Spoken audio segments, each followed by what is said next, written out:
ረሳኝ ያንን ዘመን ስዋለፍኩኝ ትዝ ይለኛል ባቂ ፍቅሩ ለደካማው ሲሰጡቱ ታሪኬን ቀየረው ቀያየረው ኑሮዬን ለወጠው ዋጣፈጠው ስግደት ለእሱ ሲያንስበት ነው ሻሎም ሻሎም ቅዱሳን እንዴት ናችሁ? ጸጋና ሰላም ይብዛላችሁ። ፕሮፌት በስፍቃድ ነኝ። እንደምታዩት ያለንበት ደረጃ ይሄን ደርሰናል። እንደምታውቁት በዚህ ሳምንት ደግሞ መክፈቻ ኮንፈረንስ እናደርጋለን።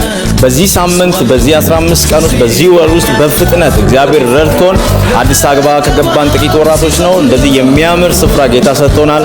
እንደምታዩት ከገባን ጀምሮ በስራ ላይ ያለነው አሁን ይሄ ሁሉ የምታዩት ሰሞኑን እየተሰራ ያለው ነው። ሁሉም ነገር አልቆ ዛሬ ፊኒሺንጉ ቀጥታ እንዳለ እናጠናቀቃለን። ቢሮውም ጠቅላላ ነው የሚያልቀው። ወንበሮችን ግማሽ አስገብተናል።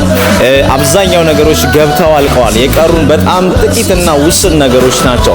እንደምታዩት በጣም ሞገሱ ተቀይሯል።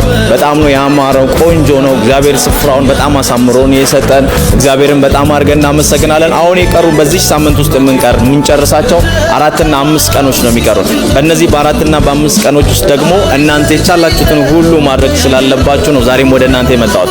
ስለዚህ እግዚአብሔር ሰው አሻራችንን ሳንጥል ማለቅ የለበትም የምትሉ ሁላችሁም በኢትዮጵያ ውስጥ ያላችሁ ከኢትዮጵያ ውጭ ያላችሁ አብራችሁን ያላችሁ ሰዎች ሁላችሁ የእናንተን የእጅ አሻራ ፈልጋለሁ። ይሄ ራእይ ዓለምን የሚወርስ ራእይ ነው። ሰዎች ሁሉ ክርስቶስን የሚያዩበት የክርስቶስ ተምሳሌ ትውልድ የሚወለድበት ነው። ስለዚህ ቤትም አቅጣጫ ያላችሁ ከስር በሚቀመጥላችሁ አካውንት ሼር አድርጉ። የእናንተ ጥቂት ነገር ቤተክርስቲያንን በደንብ ይሰራል። የስራችሁ ውጤትና ፍሬ ደግሞ እንደምታዩት ነው። ቤተክርስቲያናችንን ጨርሰን በዚህ ሳምንት ነው መክፈቻ የምናደርገው። እወዳችኋለሁ። አብራችሁ ስላላችሁ ጌታ ኢየሱስ በኃይል ይባርካችሁ። ተባረኩ።